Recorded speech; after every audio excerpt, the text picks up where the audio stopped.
घूमने जाना तो सबको अच्छा लगता है, चाहे इंडिया टूर हो या फिर फॉरेन टूर हो।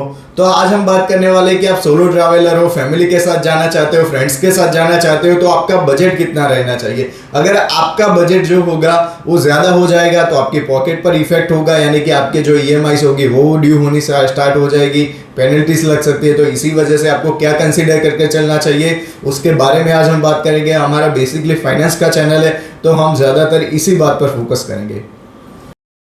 सबसे पहला क्वेश्चन आता है कि हमारा बजट कितना होना चाहिए। अगर आपका बजट समझ लीजिए कि आपकी फैमिली की इनकम 10 लाख रुपए ईयरली की है, हम यहाँ पर ईयरली का कंसीडर करके चलेंगे क्योंकि आप हर महीने घूमने जाने वाले नहीं। तो इसी वजह से अगर आप फैमिली टूर कर रहे हो तो आपकी फैमिली की इनकम 10 लाख रुपए है, तो आपको अराउंड आपका जो भी एनुअल होगा तो उसका 5 to 7% के अराउंड, यानी कि 50,000 से 70,000 रुपए के बीच आपका जो एक्सपेंस टोटल आएगा तो आपको कोई दिक्कत नहीं होगी। उससे ज़्यादा आएगा तो आपके पॉकेट पर इफेक्ट होगा, आपकी ईएमआईस भी ड्यू हो सकती है, क्रेडिट कार्ड का भी पेमेंट हो सकता है लेट। तो इसी वजह से आपको तय करने का चलना चाहिए कि आपकी फैमिली इनकम जितनी है उसका 5 to 7% ही आप टूर पर एक्सपेंस करें। उससे ज़्यादा की टूर करने जाओगे तो हो सकता है कि आप लोन ले लीजिए या फिर कहीं और से पैसे लाइए, तो इस वजह से आपका बर्डन बढ़ सकता है।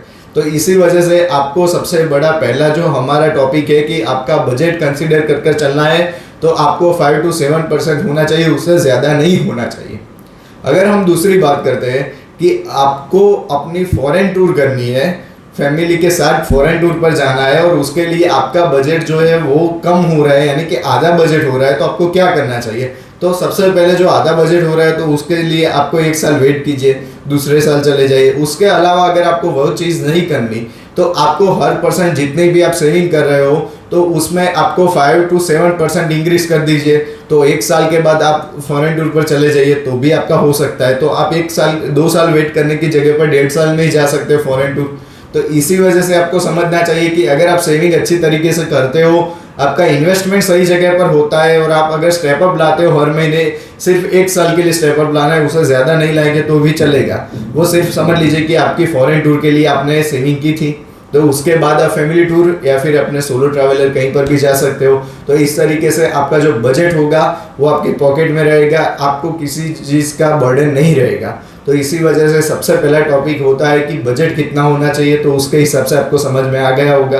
दूसरा टॉपिक आता है कि ऑनलाइन बुकिंग करवाना अच्छा रहेगा या फिर ऑफलाइन वहाँ पर फिजिकली आप जाकर जब पहुँचते हो तभी बुकिंग करवाना अच्छा रहेगा। मेरा कंसीडर करना यही है कि अगर आप रश वाली जगह पर जा रहे हो, वहाँ पर होटल्स ज़्यादा है, होम स्टे ज़्यादा है और वहाँ पर रिसोर्सेज भी ज़्यादा है और आपको वहाँ पर जाकर कुछ ऐसा नहीं होगा कि वहाँ पर सब हाउसफुल हो गए और आपको रूम नहीं मिलने वाले। तो इस जगह पर हमेशा ट्राई कीजिए कि आप वहाँ पर फिजिकल जाए, उसके बाद आप बार्गेनिंग भी कर सकते हो। वरना क्या होगा कि ऑनलाइन में कई बार ऐसा दिखाया जाता है कि जो रूम्स होती है उसकी कैटेगरीज भी दिखाई देती है और हमको दिखाया जाता है कि अच्छा है, पर फिजिकली वहाँ पर जाकर कुछ अच्छा नहीं होता। तो इसी वजह से हमेशा ट्राई कीजिए कि वहाँ पर अगर आप रश वाली जगह, मान लीजिए कि आप दिल्ली घूमने जा रहे हो, मैं एग्जांपल के तौर पर दे रहा हूँ, तो दिल्ली में बहुत ज़्यादा होटल्स है, रिसोर्ट्स है, सब कुछ है। तो वहाँ पर अगर आपको दिल्ली घूमने जाना है तो वहाँ पर आप फिजिकल जाकर ही बुकिंग करवाइए ना, ऑनलाइन बुकिंग करवा कर क्या करोगे। तो इसी वजह से आपको ट्राई करना चाहिए कि अगर आपकी कोई पर्टिकुलर चॉइस नहीं है तो आपको हमेशा ट्राई कीजिए कि आप ऑफलाइन ही बुकिंग कराएं, ना कि ऑनलाइन कराएं। वरना क्या होगा कि ऑनलाइन में आपको प्राइस जो होगी वो ज़्यादा देखने को मिलेगी। समझ लीजिए कि वहाँ पर आप फिजिकल जाकर बुकिंग करवाते हो तो वो आपको कॉम्प्लीमेंट्री डिनर और ब्रेकफास्ट ऐसे ही दे देंगे। तो ऐसी भी हो सकती है और वो ऑनलाइन में आपको चार्जेबल दिखाएगा। तो इसी वजह से आपको ट्राई करना चाहिए कि ऑनलाइन अगर आप बुकिंग करते हो तो आपको सबसे पहले उस नंबर पर उसकी जो भी कॉन्टैक्ट डिटेल्स वहाँ पर होगी कि कौन से होटल्स हैं, तो आप गूगल पर सिंपली सर्च कर लीजिए और उस होटल में कांटेक्ट कीजिए कि सर हम आने वाले थे, मेरे एक फ्रेंड ने सजेशन दिया था आपके होटल का, तो हम आपको कितना पैसा आप चार्ज कर रहे हो। उस टाइम पर उसने कुछ इतना दिया था, तकरीबन अंदाज से अमाउंट बता देना और उसके बाद आप देखिए वो कितना बार्गेनिंग कर देते हैं और आपका ऑनलाइन कितना हो रहा था। तो इसी वजह से इतना फ़र्क आ सकता है ऑनलाइन और ऑफलाइन में। तो हमेशा ट्राई कीजिए, अगर आप फैमिली के साथ जा रहे हो, आपको कोई रिस्क नहीं लेना, तो आपको ऑनलाइन करवाना ही अच्छा रहेगा।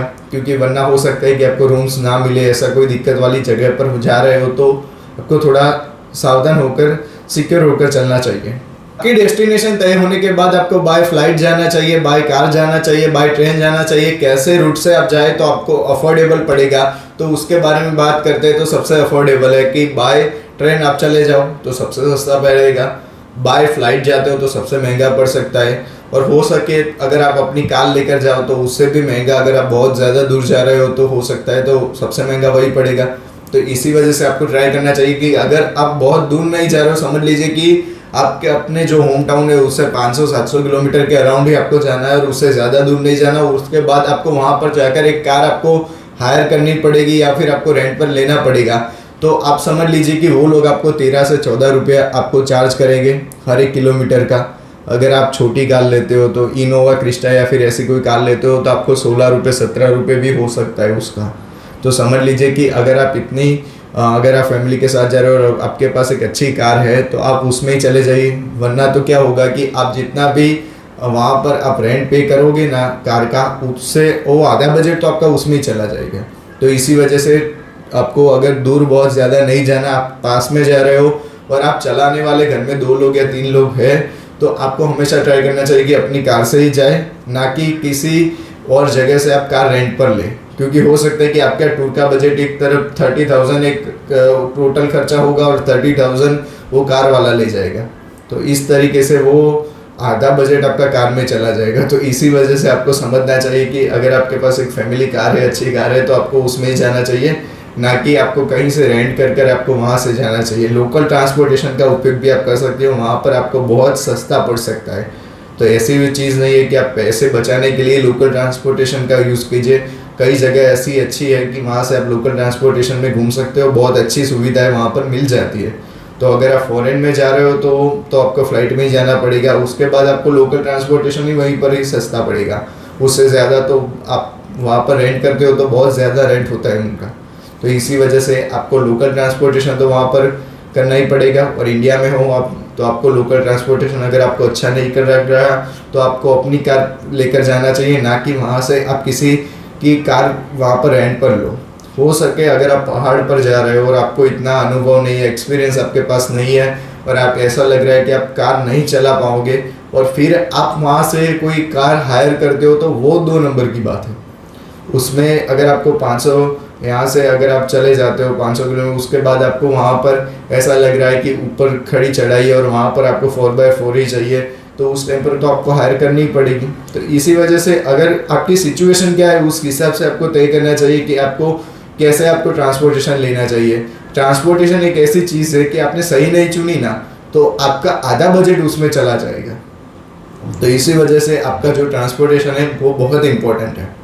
बहुत लोग होते हैं कि जो वहाँ के लोकल आइटम्स होते हैं, यानी कि जो लोकल बहुत लोगों का शौक़ होता है, एक हॉबी होती है, एक पैशन होता है कि वो लोग क्या है कि एक जगह पर कहीं पर भी घूमने जाए, समझ लीजिए कि हिमाचल में घूमने गए तो वहाँ से हाथ से बने हुए स्वेटर्स होते हैं, मफलर्स होते हैं, टाइज होती है, जो छोटी छोटी चीज़ें वहाँ से कलेक्ट कर लाते हैं। उनकी हैंडमेड प्रोडक्ट्स जो होती है वो लेकर आते हैं। तो इस तरीके से आप उनकी जो छोटी प्रोडक्ट है वो ला सकते हो। अगर समझ लीजिए कि वहीं पर आप जाना है और जो चीज़ आपके शहर में भी मिल रही है और वहाँ से आप परचेस कर लाओगे, एक तो उनका प्राइस ज़्यादा हो जाएगा सबसे पहले तो, और आपके सिटी में तो मिल ही रही थी तो आप लेकर आओगे, हो सकता है वो ख़राब हो जाए, टूट जाए, फिर कुछ भी हो सकता है। तो इसी वजह से जो आपके सिटी में मिल रहा है उसको तो लाने की कोई ज़रूरत है नहीं, तो उस चीज़ से थोड़ा दूर रहे। हो सके तो उनकी लोकल आइटम्स जो होती है वो ज़रूर लाए, क्योंकि वो आपके ट्रिप की एक यादगिरी रहेगी, एक आपकी मेमोरीज बन जाएगी। तो इसी वजह से आपको अगर उनकी लोकल आइटम्स जो मिल रही है वो अगर मिल जाती है तो आपको लाना चाहिए।